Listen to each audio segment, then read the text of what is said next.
জগন্নাথ দেবের মন্দিরে একবার পূজারী দেখছেন প্রতিদিন নূতন পোশাক পরাতে গিয়ে দেখে গতকালকের পোশাকটা ফাড়া, ছিঁড়ে ছিঁড়ে যায় প্রতিদিনের। বলে কাটাই বেঁধে বা কোনো লোহার বস্তুতে বেঁধে কাপড় এভাবে ছেড়ে, জগন্নাথের কাপড় প্রতিদিন কিভাবে ছেড়ে?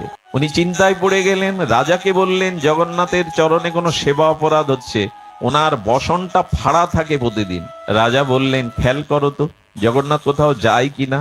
কি বলবো আপনাদের, সকালবেলা প্রভাতে একটি বালিকা তার পিতার ফুলের বাগানে ফুল তুলতে তুলতে গীত গোবিন্দ গীত করে। ভগবান সঙ্গীত বড় ভালোবাসেন, সে সঙ্গীত যদি ভজন হয়, সঙ্গীত আবার সব সঙ্গীত না, ভজনই সঙ্গীত, অর্থাৎ মহাজনের পদ পদাবলী তাকে বলে ভজন। একটা ভক্তিগীতি গাইলেন সেটা ভজন নয়।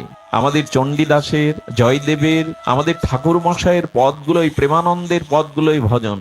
অনেক ভাগবত অনুষ্ঠানে আমি একটা গান গাইবো বলে জুড়ে দেয় পরীক্ষিত বালার গান, এগুলো ভজন না, এগুলো গান হতে পারে, গীত হতে পারে। মহাজনের পদ পদাবলী হলো নিজের মন গড়া কল্পিত কোনো জিনিস গাইতে নাই ভগবতে, কারণ এখানে ভগবান শুনতে আসেন, শ্রবণ করতে আসেন। ভগবান মহাজনের ভক্তের পদ পদাবলী ছাড়া অন্য কিছু শোনেন না। দাদাজি এখন কীর্তন করেন, এনাদের মতো শুদ্ধ ভক্তের কীর্তন ভগবান শ্রবণ করেন। কীর্তনে রস থাকতে হবে, মহাজনের পদ পদাবলী থাকতে হবে। গীত গোবিন্দ সেই বালিকাটি কীর্তন করেন, আর জগন্নাথ মন্দির থেকে দৌড়ে ওই ফুলের বাগানে যান, আর ওই গীত গোবিন্দের সঙ্গীতের সুর আবেশে এমন মজে যান, জগন্নাথের বস্ত্রটা কাটায় লেগে কখন ফেড়ে ছিঁড়ে যায় জগন্নাথ নিজেও জানেন না।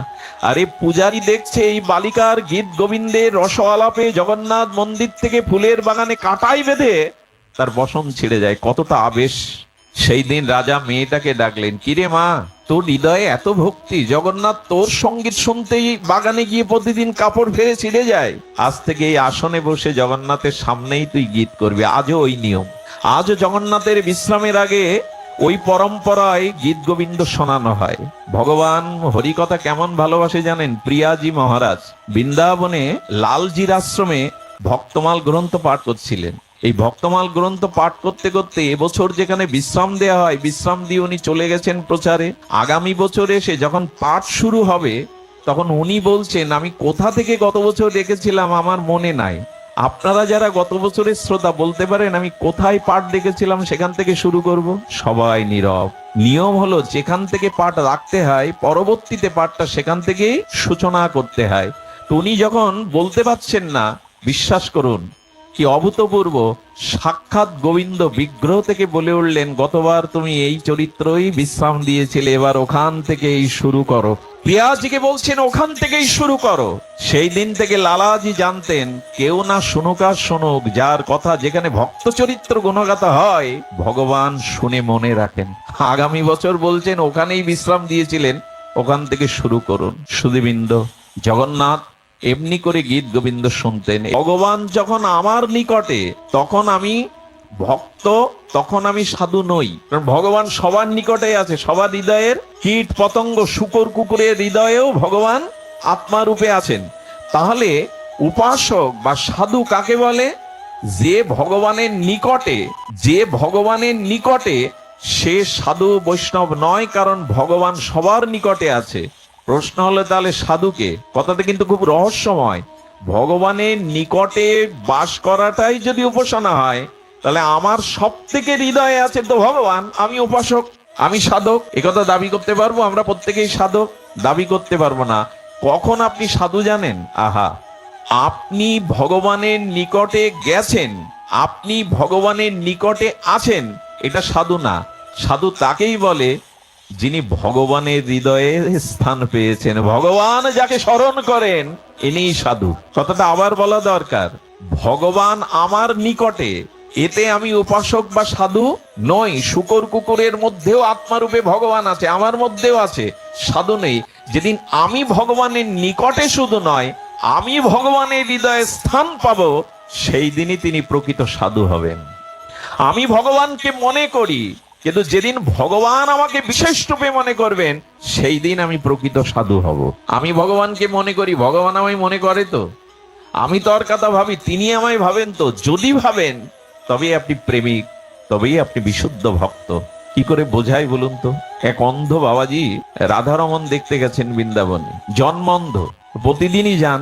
তাকে বলছে, বাবা কিছু মনে করবেন না, আমাদের চোখ আছে, আমরা এই রাধারমণ বিগ্রহ অপূর্ব দর্শন দেখে প্রীত হই, আনন্দ পাই ভগবত দর্শন। আপনি তো জন্মান্ধ, আপনি আসেন কেন, আপনি কি দেখেন? কি উত্তর দেবে? এটা অপূর্ব উত্তর এলো। বলে, দেখো আমি যাকে দেখতে আসি সেই রাধারমণ, আমি অন্ধ কিন্তু উনি অন্ধ না। তাই আমি তাকে দেখি আর না দেখি, সে যদি আমাকে দেখে সেটাই আমার সফলতা, সেটাই আমার সার্থকতা। অর্থাৎ ভগবান যেদিন আমায় দেখবেন, ভগবান যেদিন আমাকে স্মরণ করবেন, যেদিন ভগবানের হৃদয়ে আমার কথা স্মরণ হবে, তিনিই হলেন প্রকৃত সাধু। আর ভগবান বললেন, আমার জীবনে এরকম শুদ্ধ ভক্তকে স্মরণ করা ছাড়া আমি অন্য কাউকে স্মরণ করি না। যেদিন ভগবান আপনাকে চাইবেন, ভগবান আপনার কথা ভাববেন, ভগবান আপনার চিন্তা করবেন, সেদিনই আপনি ভগবানের প্রিয় পাত্র। কোন গুণ থাকলে, কি মহিমা থাকলে, কত অনুরাগ থাকলে ভগবান আমাকে স্মরণ করবেন? ভগবান স্মরণ করেন। প্রিয় প্রেমিক ভক্তদের স্মৃতি সর্বদা ভগবানের হৃদয়ে বাজে। ভগবান এই ভক্তকে সর্বদা স্মরণ করেন। সুধীবৃন্দ, দ্রৌপদীর বস্ত্রহরণে গোবিন্দ এসেছিলেন, আর কোন মা বোনের এই এই এরকম মুহূর্তে ভগবান ডাকলে কাপড় হয়ে তার লজ্জা নিবারণ করে না কেন? সব নারীরে তো করা উচিত ছিল। একজন প্রশ্ন করেছে, অর্জুন আপনার এত প্রিয় কেন? তার রথের সারথি হলেন আপনি, তার ঘোড়া জল খাওয়ালেন, রথটা মুছতেন, তা আপনি কেন ড্রাইভার হতে গেলেন অর্জুনের? কি গুণ ওর? ভগবান বললেন, অর্জুন যখন নিদ্রিত হয়, ঘুমিয়ে পড়ে, তখন ওর ঘরে যেও। কেন রথের সারথি হয়েছি? তো একজন পরীক্ষার জন্য অর্জুন নিদ্রিত, ঘুমন্ত, গিয়ে কি দেখলেন জানেন? অর্জুনের প্রতিটি লোমকূপ দিয়ে, অর্জুনের প্রতিটি নিঃশ্বাস দিয়ে একটা দিব্য শব্দ বেরিয়ে আসছে, কৃষ্ণ কৃষ্ণ কৃষ্ণ। অর্থাৎ শয়নের মধ্যেও অর্জুনের নিঃশ্বাস প্রশ্বাস কৃষ্ণকেই স্মরণ করছে। বুঝতে পারলেন কেন অর্জুনের ভগবান সারথি হলেন, কেন এত প্রিয়। আহা, অর্জুনকে সামনে দেননি ভগবান, পিছনে দিয়ে। সারথি কোথায় বসে? যোদ্ধা থাকে পেছনে, সারথি সামনে। অর্জুন ভগবানকে বলছে, সামনে ভীষ্ম, সামনে দ্রোণাচার্য অস্ত্রগুরু, ওদের একটা বাণ যথেষ্ট আমার বুকে যদি বিদ্ধ হয়, একটা বাণই যথেষ্ট আমি মৃত্যুবরণ করতে। অর্জুনের দিকে তাকিয়ে গোবিন্দ বললেন, এই জন্য তো সামনে আমি। ওদের বাণ যদি তোমার বুকে আসে, আগে আমি বুক পেতে দেব অর্জুন, এই জন্য তো আমি সামনে দাঁড়িয়ে। কোন ভক্তের সারথি স্বীকার করেন ভগবান? আহা সুধীজন, এই জন্য আপনি এমন আচরণ করুন, ভগবানকে এরূপ অনুরাগ নিঃস্বার্থ ভালোবাসুন, যাতে ভগবান আপনাকে স্মরণ করে, ভগবান আপনার চিন্তা করে। সুধীবৃন্দ, ভগবান ভাবেন, ভগবান চিন্তা করেন। সুদামা বিপ্র, তিনি দুয়ারে দুয়ারে ভিক্ষা করছেন। কৃষ্ণ বাসুদেব এই নাম নিয়ে দুয়ারে দুয়ারে ভিক্ষা করছেন। শ্রী গোবিন্দের বাল্যবন্ধু সুদামা বিপ্র, ভগবানের বাল্যবন্ধু ভিক্ষা করবে। আরো কি জানেন, তার পরনের কাপড়টা 500 জায়গায় মানে তালি দেওয়া। আর ওনার স্ত্রীর নাম সুশীলা, কিন্তু 20 বছরেও একটা কাপড় কিনে দিতে পারেনি। এত অভাব ভগবানের সখার, ভগবানের বন্ধু। ওই অবস্থায় 5 বাড়ি ভিক্ষা করতেন। যারা দিতেন তাদের আশীর্বাদ দিতেন, যারা দিতেন না ওদের বেশি আশীর্বাদ দিতেন। বলেন, তোমরা ভাগবত এসব বলো, বাস্তবে এরকম হয় তো? বলে, বাস্তবে কেন দিতেন বেশি আশীর্বাদ? তার কারণ, যেদিন পেত না ভিক্ষা, সেদিন মনে করতো আমার প্রারব্ধে আজ অন্নযোগ না, এই জন্য পাইনি। এই ভেবে আমার প্রারব্ধটা ক্ষয় হচ্ছে, ও দেয়নি মানে আমার প্রারব্ধটা, ওর জন্য সাধু কাকে বলে? আরে একজন ওপর থেকে জল ঢেলে দিয়েছে সাধুর মাথায়, এই নানান নোংরা জল। মনে করে যে সাধু আমার দিকে তাকিয়ে যেই গালি দেবে আমি ওকে 10টা শুনিয়ে দেব। সাধু বিরোধী তো। জল ঢেলে দিলে সাধু হাসি মুখে উপরতলার ওর দিকে তাকিয়েছে, বলে কিছু বললে না? ও তো আশায় আছে কিছু বলবে, কিছু বললে না। বললেন, তুমি তো আমার উপকার করলে, ঠান্ডা জল দিয়েছো, গরম জল দিলে তো শরীরটা পুড়ে যেত, এইটুকু উপকার তুমি করেছো। এই সাধুকে কি বলবেন আপনি? একজন না পায়ে একটা পাথর ছুঁড়ে মেরেছে, পাথর ছুঁড়ে মারাতে বলছেন যে আপনি কিছু বলবেন না। বললেন, পায়ে মেরেছো এটা সৌভাগ্য, মাথায় মারলে তো আরো ক্ষতি হয়ে যেত, প্রারব্ধ ক্ষয় হলো। এরই নাম সাধু। তবে এদের পাওয়া এখন দুর্লভ। আমরা পরশ পাথরের কথা শুনি বটে, চোখে দেখেছেন কখনো? পরশ পাথর কেউ পেয়েছে বাংলাদেশে, শুনেছেন? এরকম এদের পাওয়া বড় দুর্লভ। ভগবান পাওয়া সুলভ, কিন্তু এদের পাওয়া বড় দুর্লভ। সুধীজন ধ্যান দিন। তো সুদামা বিপ্র যখন ভিক্ষা করছেন, আচ্ছা এই ভিক্ষা গোবিন্দ কি দেখেন না? ওই যে বললাম, যেদিন ভগবান আপনার কথা মনে করবে, যেদিন ভগবানের চিত্তে আপনার কথা ভাবনায় আসবে, তখনই জানবেন আপনি প্রকৃত ভগবানের শুদ্ধ ভক্ত হয়েছেন। সুধীজন, কৃষ্ণ বসে বসে দ্বারকায় কাঁদছেন। 4 বাড়ি গেছে, 4 বাড়ি দরজা বন্ধ করে বলেছে আজ ভিক্ষা হবে না, আজ অন্ন হবে না। গোবিন্দের চোখে জল দেখে প্রেয়সী বরা রুক্মিণী দেবী বলছেন, প্রিয়, আপনার চোখে জল, নিশ্চয়ই আপনি কোনো ভক্তের কথা ভেবেই কাঁদছেন, কারণ ভক্তের ব্যথা কথা মনে করেই আপনার চোখে জল আসে। আহা, গোবিন্দ দ্বারকায় কাঁদছেন, বললেন আমার চোখের জলের কারণ দেখবে না শুনবে? বলো একটু দেখাও। গোবিন্দ বলছেন, রুক্মিণীকে আমার স্কন্ধে স্পর্শ করো। অঙ্গ স্পর্শ করে দ্বারকা থেকে, আর এই যে নগরে ভগবানেরই প্রিয় বান্ধব সুধামা বিপ্র ভিক্ষা করছেন, ওখানে ওই দূরদর্শনের মতো গোবিন্দের অঙ্গ স্পর্শ করে রুক্মিণী দেখছে যে হরি হরি গোবিন্দ গোবিন্দ করে যে বাড়িতে যাচ্ছেন দরজা বন্ধ করে দিচ্ছে, ভিক্ষা অন্ন দিচ্ছে না। 5 বাড়ি ভিক্ষা করেন, 1 বাড়ি বাকি। বলে তোমার বাল্যবন্ধু সুধামার এই দশা, তুমি বসে বসে কাঁদছো, আরে তুমি কিছু করতে পারছো না ওর জন্য? তোমার বাল্যবন্ধু ভিক্ষা করে মানুষের দুয়ার থেকে অপমানিত হয়ে ফিরছে, তার 4টি সন্তান আজ না খেয়েই থাকবে, কিছু করো মাধব। বলে কিছু করার নেই, কারণ সুদামার সাথে যখন আমার বন্ধুত্ব হয়, সুদামা বন্ধুত্ব মেনে নিতে চায়নি। আহা, দেখুন ভগবানের প্রিয় ভক্ত কারা। সুদামাকে অবন্তীনগরে সন্দীপনীর মুনির আশ্রমে যখন বন্ধুত্বের হাত বাড়িয়ে কৃষ্ণ বাড়িয়ে দিয়েছিল, সুদামা বলেছিল রাজার সাথে ভিখারির বন্ধুত্ব হয় না, বন্ধুত্ব দেওয়া নেওয়ার মাধ্যমেই হয়। আমি ভিখারি ব্রাহ্মণ, আমার দেওয়ার কিছু নেই, আমার সাথে বন্ধুত্ব মানায় না। ফিরিয়ে দিয়েছিল সুদামা। কৃষ্ণের অনুরোধে, কৃষ্ণের ব্যাকুলতায় সুদামা একটা সত্য জুড়ে দিয়েছিল, কৃষ্ণ বন্ধুত্ব তোমার সাথে হতে পারে, তুমি কোনোদিন আমাকে কিছু দিতে পারবে না, আর আমিও তোমার কাছে কোনোদিন কিছু চাইবো না। ভালোবাসা যদি বজায় রাখতে চান, এই জায়গাটায় আসতে হবে। শুদ্ধ ভক্তি যদি চান, তাহলে চাওয়া পাওয়া স্বার্থ যদি মাঝখানে দেয়াল উঠে যায়, সামান্য একটা কালো পর্দা এখানে টানিয়ে দিন, না আমি আপনাদের মুখ, না আপনারা আমার মুখ দেখতে পারবেন, একটা কালো পর্দা।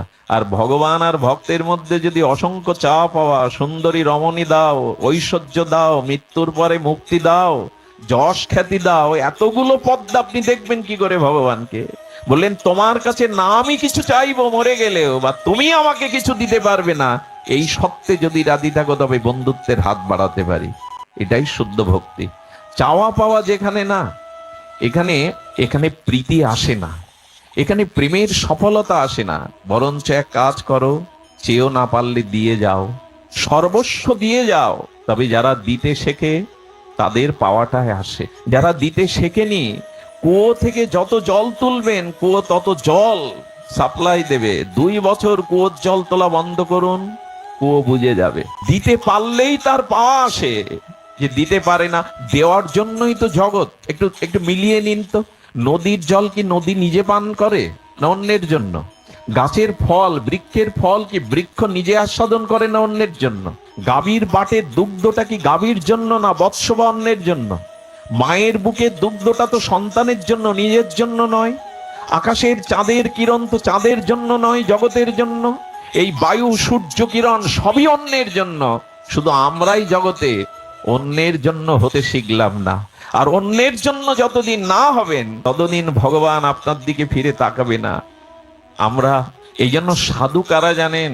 সাধু যারা সংগ্রহ করতে ভালোবাসে না, যাদের জীবনে ত্যাগ আছে, এরাই সাধু। ভোগীকে আজ পর্যন্ত কেউ সাধু বলেনি, কোন শাস্ত্রই বলেনি। ভোগীকে আজ পর্যন্ত কেউ সাধু বলেনি। স্বামী বিবেকানন্দ মনে আছে, চিকাগোয় যাওয়ার আগে 500 টাকা ওনার জন্য এই জাহাজ ভাড়া তুলেছিল। ঠাকুরের আদেশ পায়নি বলে ওই 500 টাকা আবার ফিরিয়েও দিয়েছিল। স্বামীজি যখন গিয়েছিলেন তার হাতে পয়সা কড়িও ছিলেন না, চিন্তা করতে পারেন। সেই সময় চিকাগো শহরে বিশ্ব ধর্ম সভায় তার হাতে কিছুই নেই। কোথায় থাকবেন, কি খাবেন, তার কাছে কোনো ডলার নাই। কে তাকে বিশ্ব জয় করতে শেখালো? আসলেই যারা দিতে জানে, ত্যাগ বৈরাগ্য জানে, এরাই জগৎকে বীর ভোগ্য বসুন্ধরা, এরাই বীর। ত্যাগীরাই জগতে কিছু পায়, ত্যাগ ছাড়া আজ পর্যন্ত কিছু হয়নি। ভোগীদের দিকে দৃষ্টি ফিরিয়ে নেয় সকলেই। যখনই দেখবেন যে আপনার কাছে আমার কিছু চাওয়া পাওয়ার স্বার্থ আছে, তখনই বিবেক থেকে, চিন্তা থেকে, শ্রদ্ধার আসন থেকে আপনি নেমে পড়বেন, আর আপনাকে শ্রদ্ধার আসনে কেউ বসাবে না। এই জন্য সাধু জীবনটা ত্যাগ ও বৈরাগ্যের, নেওয়ার জন্য সাধু না, দেওয়ার জন্যই সাধু, এটাই চরিত্র। তো সুদামা বলেছিল তুমি দিতে পারবে না, রুক্মিণী দেবীর চোখে জল। প্রভু, তোমার এমন প্রিয় বাল্য বন্ধু বান্ধব 4 বাড়িতে ভিক্ষা করে কিছু পাইনি, অপমানিত ফিরে যাচ্ছে, এ আমি দেখতে পাচ্ছি না। গোবিন্দ কাঁদছেন দ্বারকায় বসে, কিছু করার নেই। রুক্মিণী সে দিতে চাইলেও নেবে না। সুদেবিন্দ, রুক্মিণী দেবীর হৃদয় বিগলিত হলো, দ্রবীভূত হলো। বলো, রুক্মিণী তুমি তো জগৎ লক্ষ্মী, পারো তো, তোমার হৃদয় যদি কাঁপে, ওকে কিছু দাও। বলে, দেব প্রভু, দেব, আমি আজ ওকে কিছু দেব।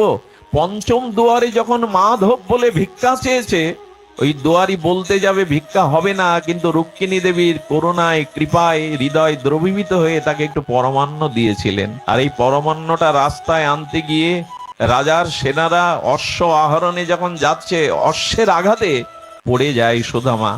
সেই পরমান্নগুলো রাস্তায় ছড়িয়ে যায়। একটি কুকুর এসে সেই পরমান্ন যখন পাচ্ছে, তখন দ্বারকার দিকে মুখ করে এই সুদামা বিপ্র স্তুতি করে বলেছিল, মাধব, হে সখা, তোমার কত করুণা, কত দয়া। বাড়িতে 4টি সন্তান অপেক্ষা করে আছে, পিতা এক মুষ্টি আনবে, মুখে দেবে। স্ত্রী অপেক্ষা করে আছে দরজায়, সন্তানের ক্ষুধা তৃষ্ণায় কাতর, মা মা বলে খেতে চাইছে, আর সেই অন্ন কুকুর খাচ্ছে। তাতে গোবিন্দকে স্তুতি করছেন। কোন ভক্তের কথা ভগবান ভাবেন, কোন ভক্তের কথা ভেবে ভগবানের চোখে জল আসে, ভগবানের হৃদয়ে কোন ভক্তের আসন। বললেন, রুক্মিণী দেবী বললেন, কুকুর খাচ্ছে, তোমাকে ধন্যবাদ দিচ্ছে। বাহ, কেন দিচ্ছে জানো রুক্মিণী? সুদামার মুখে শোনো। দূরদর্শনের মতো দেখাচ্ছেন।